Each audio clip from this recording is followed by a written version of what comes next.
Hello everyone, welcome to another episode of InfoPod. I think we are back after a short period, but I'm definitely sure this episode will get you out of the seats for damn sure.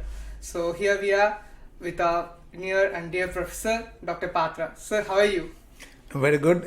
Thank you for having me here. I feel really excited at the same time. At the same time, I'm amazed that you're on my flow, sir. So, sir, I just want to know how you started your journey, from the beginning. Yeah, I should say, thank you for asking this question.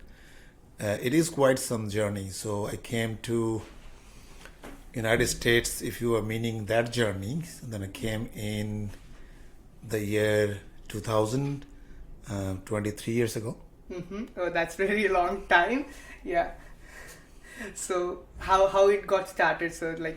How was your feeling coming to US? Yeah, so I landed in Boston 20 years ago in month of October. In that time, it was very cold for us, especially coming from India.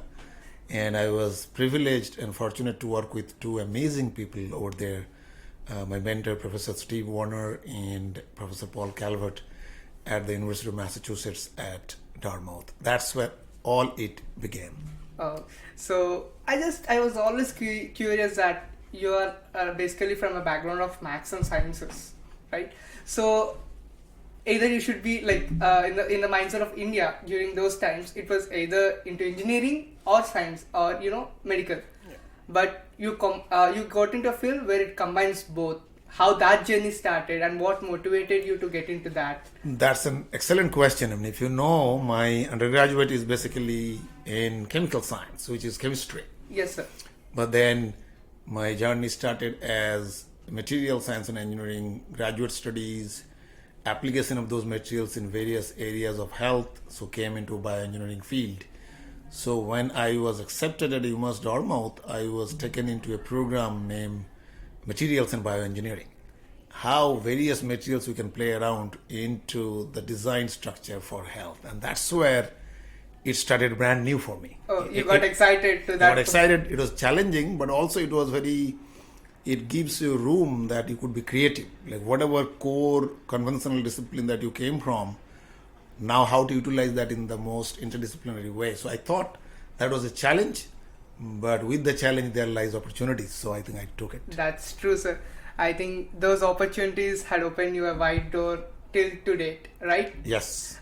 So I always have these doubts, sir, what keeps you motivation all the day? It's not an easy task to keep always your energy up for this time. So what is the secret behind that, so that you always put a positive vibe on everyone? It feels really great to have you in the class all the time. In fact, that is another excellent question. I mean, I take it this way. When I joined as an assistant professor in academia, it's not that we didn't have opportunities. We had many opportunities with us. However, I thought this is an area where any faculty member, when he joins an university, should take it as a privilege, because this is a direct way of impacting others positively. So I always thought that creativity and innovation, or the passion for which I have, there'll be no better place than academia where I can touch upon the students and do something together. And remember, the time is about doing innovative things, and the key word is about together. So yes. I took that chance that how can I make people around me slightly better than what we all are. So I took that as really a privilege and as an opportunity. Whenever I see you, I just really get into a mind of saying that nothing is better than something. So we always need to have something so that we don't end up at zero. But you still say that zero has that something always, right? So that motivation always inspires me. Yeah, I need to do something. I need to do something rather than being nothing or ideal. Yep. So I just hope I don't make any nonsense out of it. No. This is absolutely a good question. Yeah. So I'll say this way. So remember, I'll give an example of research journey. Everybody is doing pioneering work. There are some great people around here as well as in the part of the world. But it has to start somewhere. Yes, sir. And that mindset should not be pie in the sky. Yes. That mindset should be how in each step we could do delta plus better thing. Yes. And there is no better place than being in your own lab as a professors and have my own student as a research family and do something together. Because remember, everybody has a strength.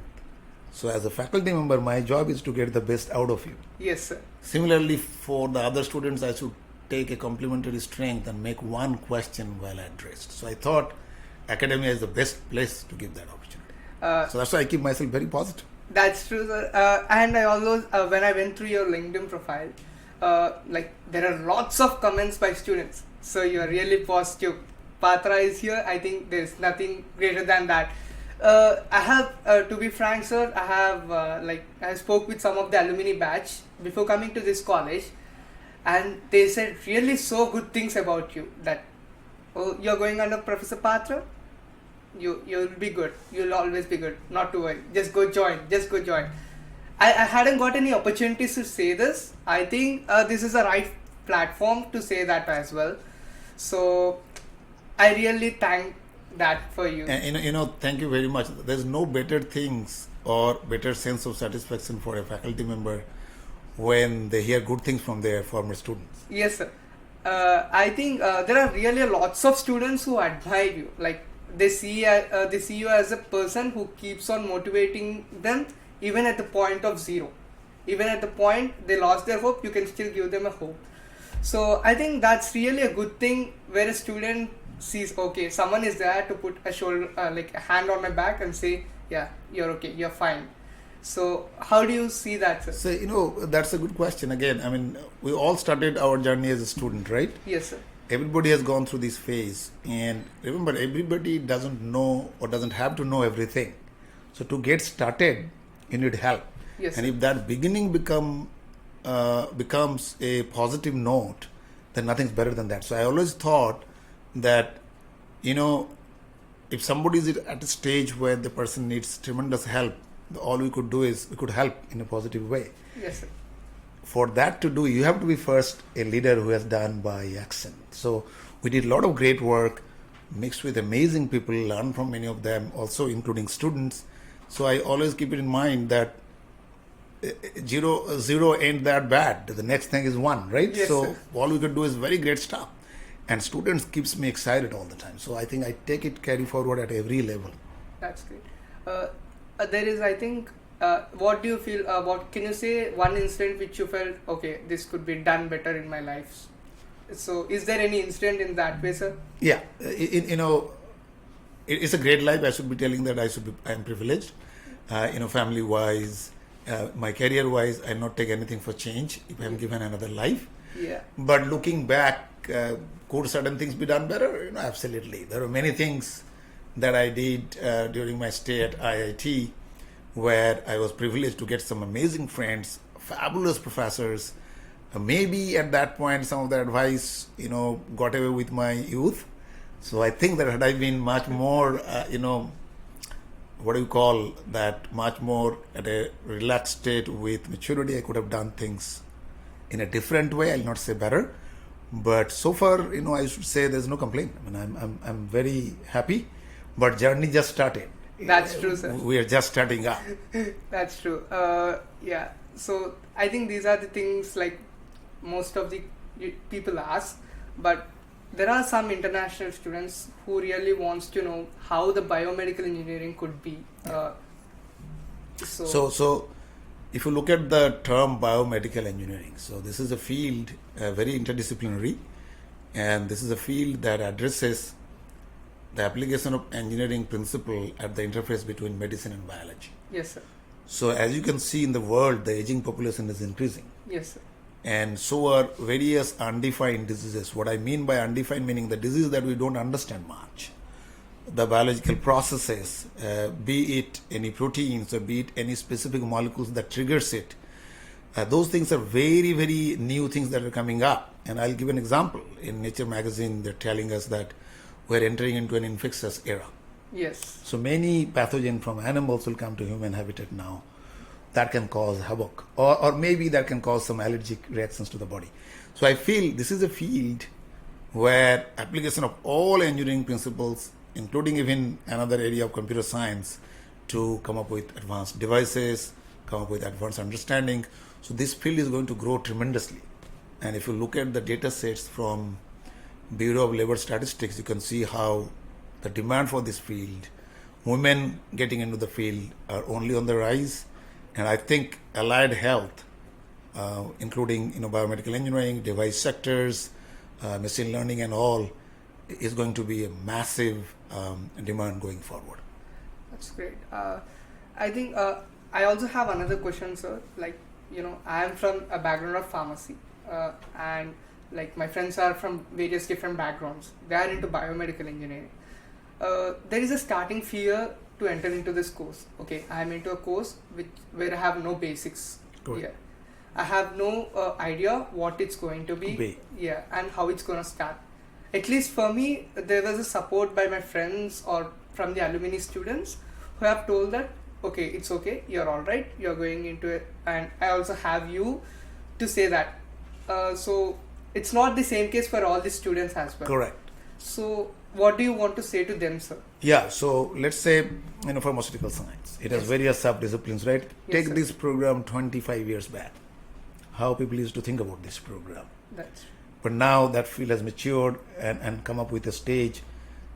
Just look into even the pandemic that we just passed through, if you will. We're still through it. yes, Where you see the vaccine that was developed that encompasses polymers, encompasses biological processes, that encompasses understanding mRNA technology. So this is very interdisciplinary.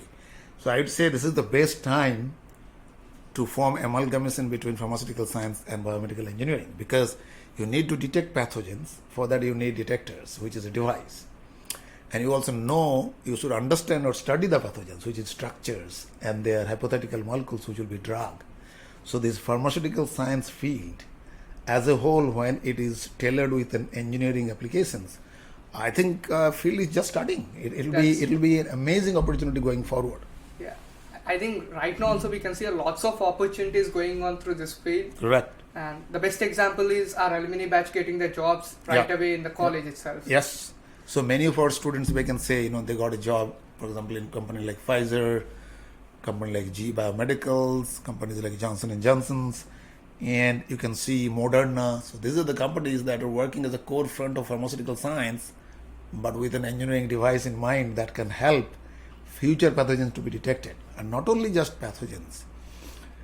Health is one of the most important things that we have, right? Or the most important thing. Yes, sir. Nothing should be done at the sacrifice of health, right? Yes, sir. So this is one of the forefront technology that is influencing health positively. So I think pharmacy or pharmaceutical science, if you will, biomedical engineering, medical devices, electrical engineering, all putting together, and AI or machine learning is going to impact this overall allied health as immense as possible going forward. So I always have this one doubt, sir. Like, do you ever have a you definitely would have a dream of achieving something, right? Yeah. So at the child, you have another dream when you are a teenage or something. Yeah. So can you tell me what was changed between in this? I was very good in cricket. I always wanted to be a player for our country that time, let's say in India. But of course, I didn't have that infrastructure to grow. And me from a very academic driven family, in fact, that time, parents are everything in our lives. So when they say your probability of success in life, if you do innovation, if you go for higher studies in engineering and science, there it's a certainty that you'll be doing something good. But in the play, that time the contest that we had, that you would be one of the top 12, that possibility is very less in a country of billions, right? That's true. However, I could have chased that passion. Cricket I loved, soccer I was a very good soccer player as well. That dream shifted, but again, coming to this field, I'll say no complaint. But hey, who doesn't want to be cricketer coming from Indian origin? I think it's better your dream got changed and we got an amazing professor over here. Thank you. So what would you say, sir, for the future aspirants like who are coming to adopt biomedical engineering as a major? I said only one thing. All fields are very important. Yeah. But biomedical engineering is one of the most interdisciplinary converging education field. So stay very committed to the process. And if you are honest with the process that you are going through, be very truthful in fact findings, be very law-abiding citizen, and respect your field. If you respect your field with commitment and honesty, the field will give you back tremendously. So that is the thing, commitment to the process. That's true. So consistency and commitment. Commitment That's and honesty integrated in it. I just want to extract a lot of more things from you, sir. I think we can do a second part as well. Yeah. So here's the first episode, guys. Stay tuned. We'll be back with another episode with the same professor, and the part 2 will be bang as well. So thank you for listening up. Stay tuned. Bye.